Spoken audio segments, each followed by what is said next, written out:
how do I sell online? It's actually really easy for like young kids out of college, being like, I'm going to throw up a Shopify theme and I'm going to create a really great product, focus on marketing and TikTok. I want to know what people should be doing on their website to be able to make more money. The biggest problem in the last couple of years is actually like, how do I make noise and create awareness for my brand? I worked with like Cole Gaia, Nicholas Salable, Brightland, Dedcool, Kelpack, Active, Halfdays, Facile, Tower 28. 85% of the brands that come to us are looking for a website. I'm actually not a social media strategist. I am like really a brand first agency. Facile launched into Sephora. I was like, we need to make this big. Took my friend's red Mercedes, put like the Facile license plate on the back. We rigged a camera to the back, driving by iconic places in LA. Born in LA and now available nationwide was like the story. And I mean, it blew up. You know, in digital, it's better to be imperfect and on time than perfect and late. Websites need to be more than just a pretty face. For founders who are listening and they're kind of at that point where they know the website isn't what they need, what are some of those things to help them scale to that next level? Site health, the messaging, the storytelling, the speed, easy to navigate, probably PDP and landers. What do you mean by PDP and landers? The PDP is a product details page. I always get so heartbroken when founders come like, I gave this person 50 grand and my site doesn't work. Hey, business besties, welcome back to the show. I'm Jasmine. I'm the host of Female Founder World. And today I'm chatting with Jhoanna Marissa. She is the founder and creative director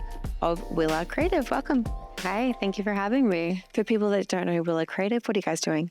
So we're an e-commerce first agency rooted around web, like first and foremost, but content and brand is equally as important to like the actual infrastructure of the website. So we hit all those three pillars. So we came across you, trying to think how because we don't talk with a lot of agency owners or creatives. Like we talk with a lot of founders of consumer product brands. But I think Natalie on my team sent you through and she's like, these guys work with everyone cool. They're working with Set, they're working with Halfdays. Like they work with all of these brands doing really amazing stuff. And we need to have them on the show to figure out like what their process is and what they're doing and learn from them. And I love that. I was kind of surprised too. I was like, ooh, like it's so funny. I always tell my friends, I'm like, oh, I want to be like a founder. And they're like, you are a founder. You are a founder. And I'm like, I know it's different, but it's true. I am a founder and I work very closely with a lot of founders. Yeah. It's kind of the bread and butter of our company. We actually have this like sub tagline internally that's like we're an agency built for founders and we don't put it forward facing as much, but it's the way we make decisions and how we operate and how we want to provide a service as if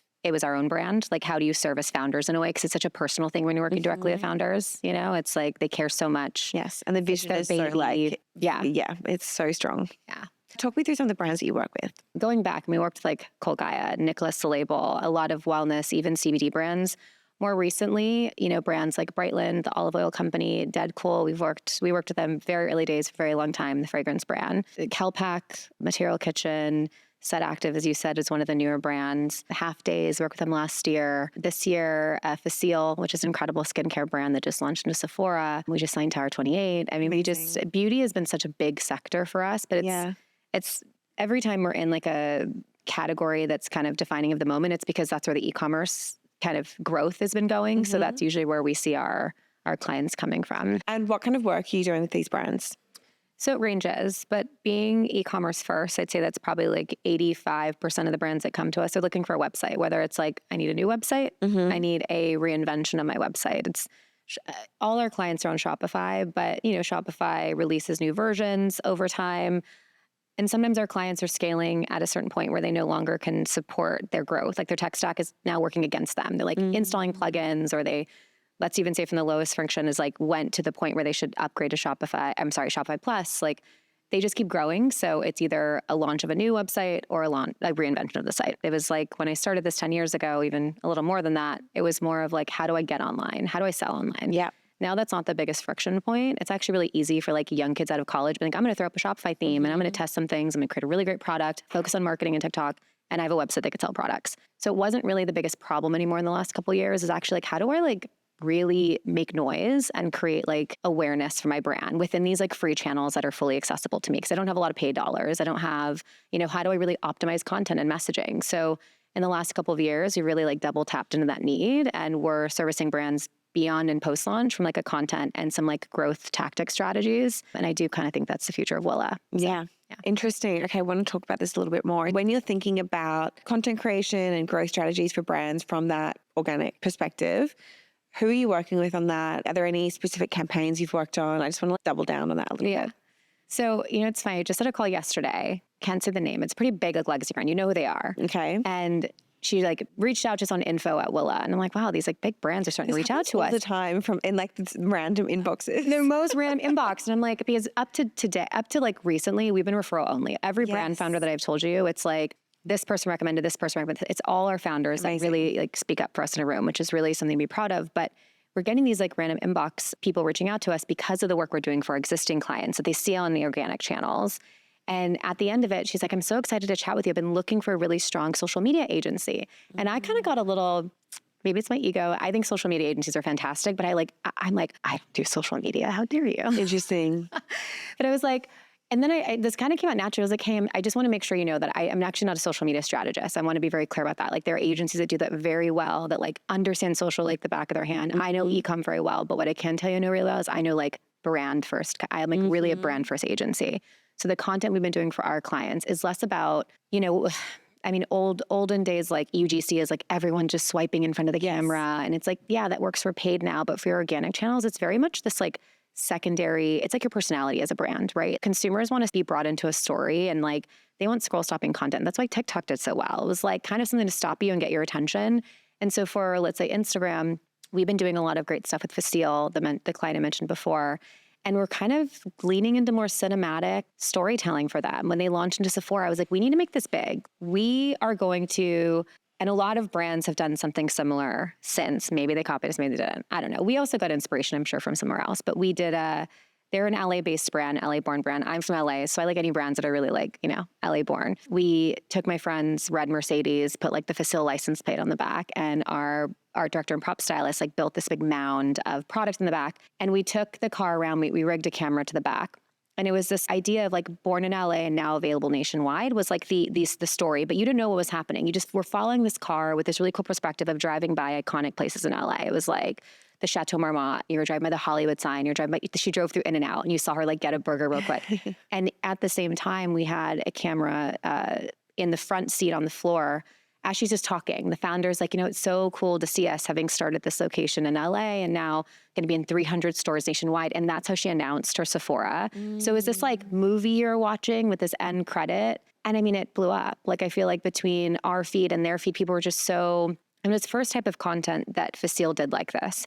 And so we're like, our audience loves it. Let's double tap into that. And I think that's what more and more brands have been looking for. How do we just stand out within the noise and really identify our own look and stop doing what everyone else is doing? Yes. You know? Oh my gosh. And I also think people are just tired or hesitant to kind of dive into the just constant like TikTok trends. And a lot of founders that I speak to who are really brand first, they want this kind of content and they want to know how to create this kind of content that feels different, feels cool, feels like them, but still performs really well. Mm-hmm. Yeah. And that's really hard to do because like I feel like some of the big legacy brands are creating these very polished, very beautiful, but not like the personal element that performs well on social. Right. And then what I think you guys are really good at doing is like finding this wedge of actually the type of stuff that performs really well is it is still kind of social first, but you've infused that like very important, like distinctive brand element to it's it. building the brand universe. You know, what's also exciting about it is, you know, because we've done commercials for clients in the past and these big campaigns, they're dumping all this money, we're pumping for like 6 months. And then you're like just kind of hoping it does well with this stuff. We shot something on Friday. I was just telling you about that's going live today or tomorrow. It's going live in 3-4 days. And if it doesn't do that great, it's like, okay, we take it off the feed, not a big deal. You know, it's this like always on content mentality that we've given our clients. And I really invested into the agency. We took over a big studio space in Venice, and it just allows for them to be more iterative. And what I love about digital and why I started in e-com was I also felt it was so iterative. You know, I was like, oh, should I get into print design or should I do like digital design? And when I learned and heard from my teachers, like it's, you know, in digital, it's better to be imperfect and on time than perfect and late because you can always iterate. It's like not the end of the world, you know? It's like you can get it up, test it, and really the way to grow is based off analytics.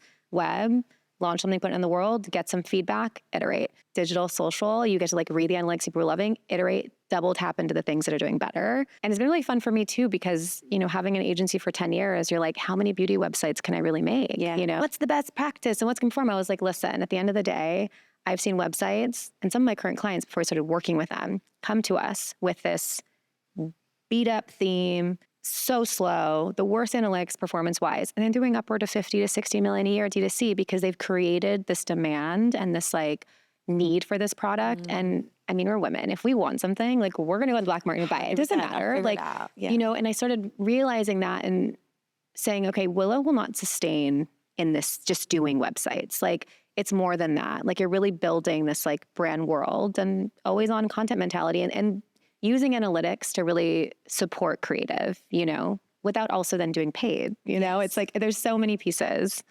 What kind of work are you doing with Set? We've had Lindsay on the show before and she's spoken at our events. She's wonderful. Yeah, she is wonderful. So Kara's a good friend at the company. I adore her. We have done their site 2 times now. So the first reinvention of their site was meeting them where they were. They're one of the sites. I was very surprised the state of their site. That she just created such this cult following that it didn't matter. Like she was selling out regardless.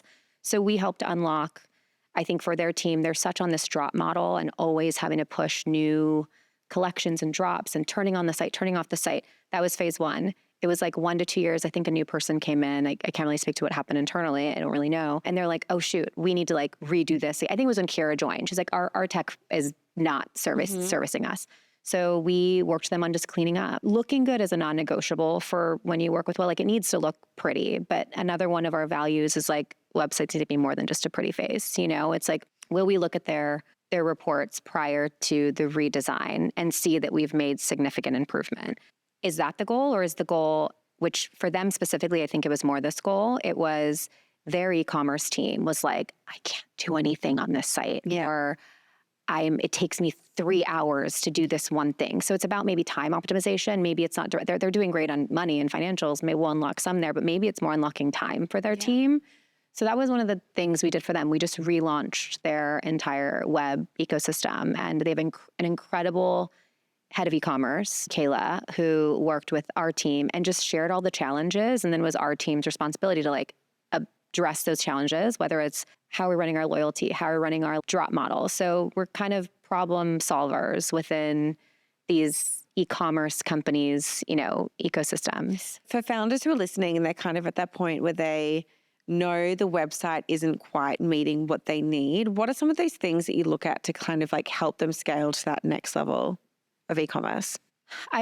Number 1 is site health. And this almost feels like a little bit rudimentary, but it's like, listen, is your site load in a great way? Is there great hierarchy to your site? Do people know why they're coming to this site? That's like organic. And there's also, you have to look at websites and kind of traffic from where it's coming in from. So organic is like somebody searched prenatal supplements, right? Such a general term. They're going to get like quite a few. That's the person that's just like at the self-discovery phase. And that's usually your main homepage, your main.com. Usually treating that to the people who don't know anything about you. So that's super important. It's like the messaging, the storytelling, the speed is easy to navigate, easy to search. And then you have your paid content or your returning customer content. So we look at them like the 3 different channels of traffic. You know, site health is number 1. And then 2 is probably PDP and landers. You know, from the paid side of things, I know paid experts are usually driving traffic to landers. So when we're working with the paid team, we'll make sure that those dedicated landers are really high performing. And what do you mean by PDP and landers? So PDP is a product details page. Sorry, like when people use that jargon, it's probably so silly.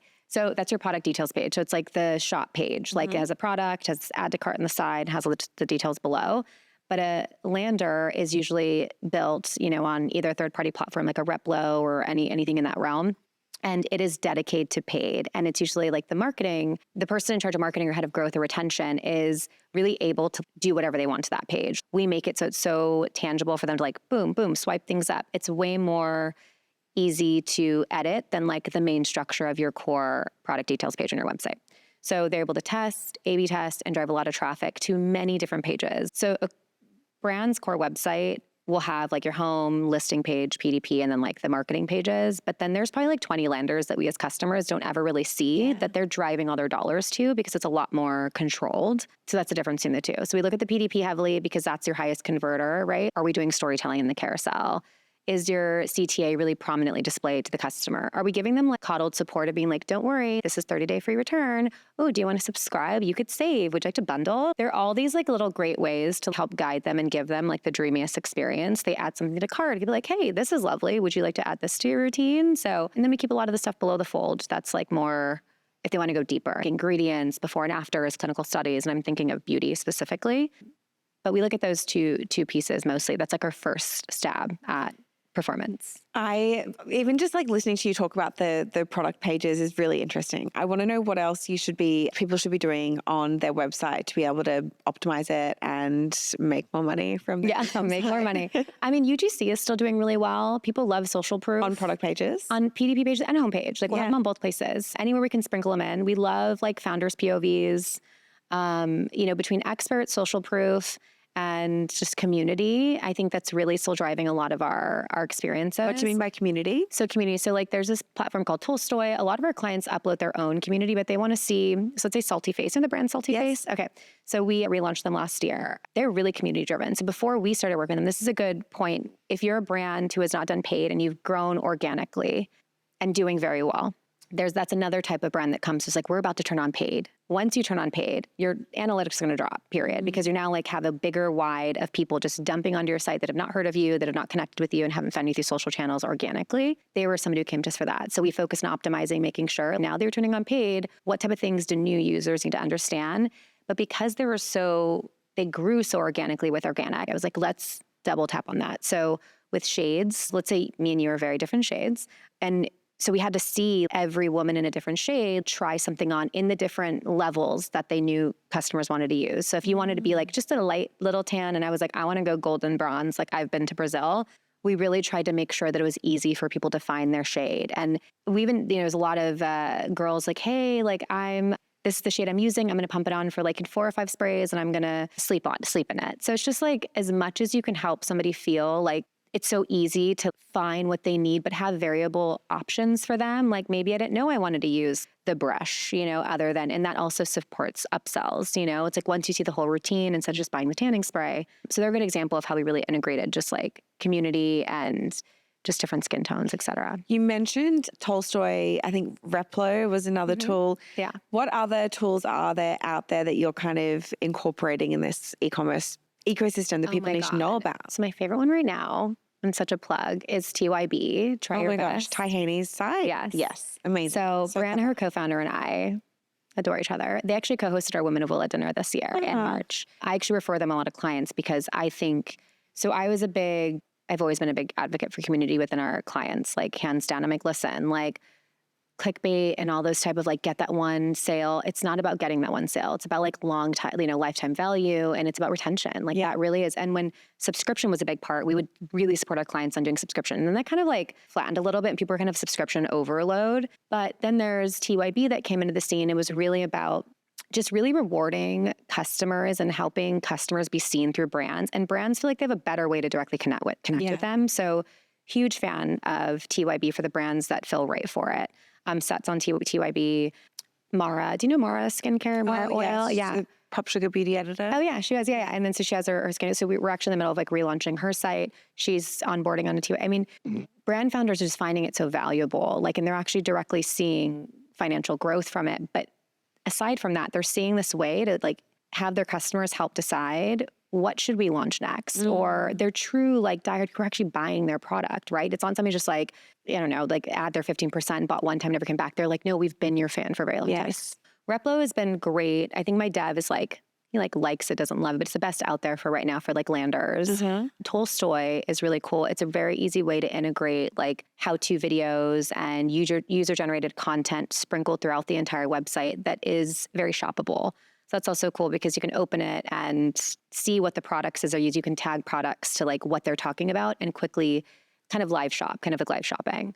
A lot of our clients use Recharge for subscription. I'm going to put links to all of these tools in the show notes as well, guys, if you want to check them out. I want to get your advice on how and when brands should work with agencies. I think there can be like a lot of fear and hesitation about bringing in agencies because it can feel really expensive versus working with like individual contractors or freelancers, and how you find the right agency. Yeah, it's a really good question. This is a question I get asked a lot, and I think about it a lot because I really, truly do love working directly with founders and smaller companies. I really do. As I was gabbing to early, these bigger brands are reaching out, and it's like so exciting, but I'm also just like, you just lose a direct connection with somebody. Yeah. And a lot of startup brands reach out and I'll share with them. I like to be very transparent up front. Like, listen, like our minimum rate is this. And I even sometimes feel like awful saying that, but it's, you have a company to run, you have like operation expenses, and we aren't a big team intentionally because I still like to be involved in all the things coming through our doors. So, when they should use an agency, I think there's so much you could do on your own. I really do. I feel like it all comes down to budget, sadly, when they are deciding what they want to start. So let's just somebody's like, okay, I'm going to put my own money and I'm going to just start.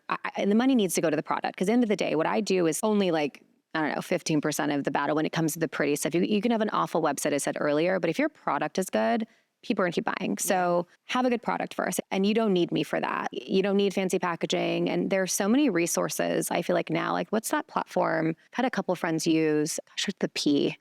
I'm not going to remember. What's it for? It's for what you just like, you can start a product, like any product. Like, you know what I'm talking about? I feel like a lot of influencers use it. Yeah.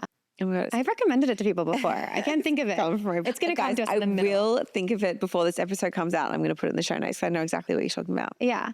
I think after you've like proven that you're ready to kind of go all in and you're ready to really start taking your business to the next level is kind of the good time to bring in an agency and using them for things that you're not that great at. If you have a good eye for aesthetic and you're like, I just need a tactical team, like use us for the tactical site. There's not a lot of like founders are out there knowing how to dev a website, So like that's always been like, again, our bread and butter. And I think the brand founders who really believe in aesthetic, but also want highly functioning and performing sites, they come to us. And then your next investment, I would say, if you can't do content very well, like ongoing content for your channels, organic, the free channels, before you even dabble into paid, because I also am a firm believer of not doing paid right away. I think that you stick with building an organic community, getting as much feedback from that community as possible, and learning how to play and turn up and down your levers that you can control before dabbling into paid. So I don't know if that really answered your question. That's really helpful. Is it kind of just like... But the other part of the question that I want to know is like, how do you evaluate whether you should be working with an agency? Yeah. Like call references. Call references. I think reputation is everything. And not just the ones that they give you.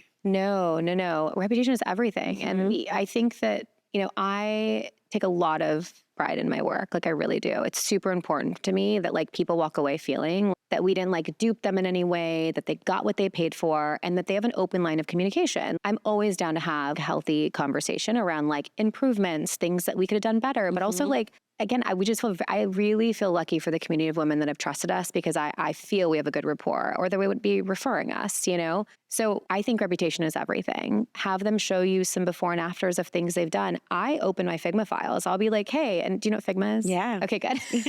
I show them, I was like, oh, you love this brand we worked on? Let me kind of walk you through that process. Yes. Like, here was our kickoff here. So they really see, wow, this is what you handed off into dev, or this is the mood board of the content shoot. And then this is what actually came to life. Because I have noticed that it's so easy to put work on a website, but you have to know what part they played in that role, right? So true.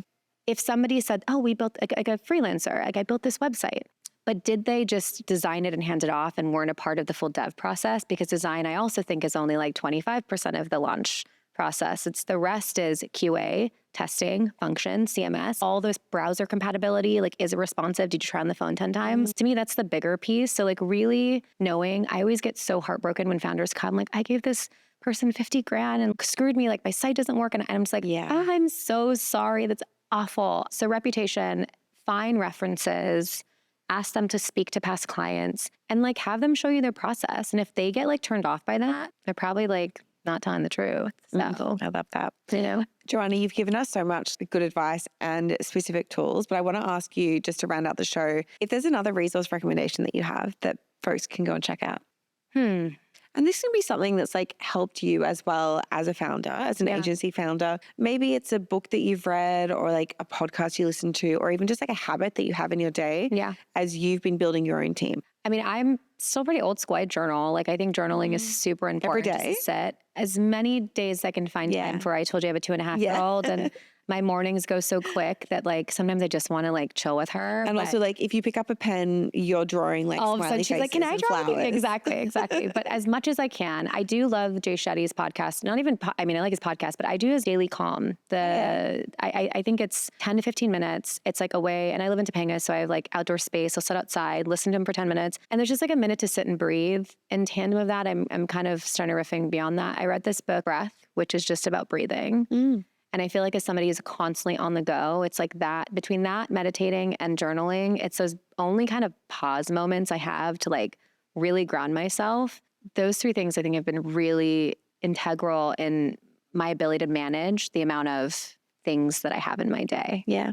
I love that. Jhoanna, thank you so much for coming on Female Founder World. Thank you for having me. Nice to chat. I just wanted to end the show with a quick shout out to all of our paid Business Besties subscribers. For $12.99 a month, you get access to a weekly live call with mentors who we handpick from this podcast community. These are founders who have been on the show, experts and operators that are helping to build their businesses. And we want to give you access in a small group setting on live calls every single week so that you can get the mentorship and advice that you need to take your business to the next level. In addition to the live calls and the community, you also get access to a big database of workshop recordings, group coaching call recordings, templates, contact lists, and just all of the tools and resources that you need to make this business a success. Head to bestie.femalefounderworld.com or the link in the show notes to sign up now.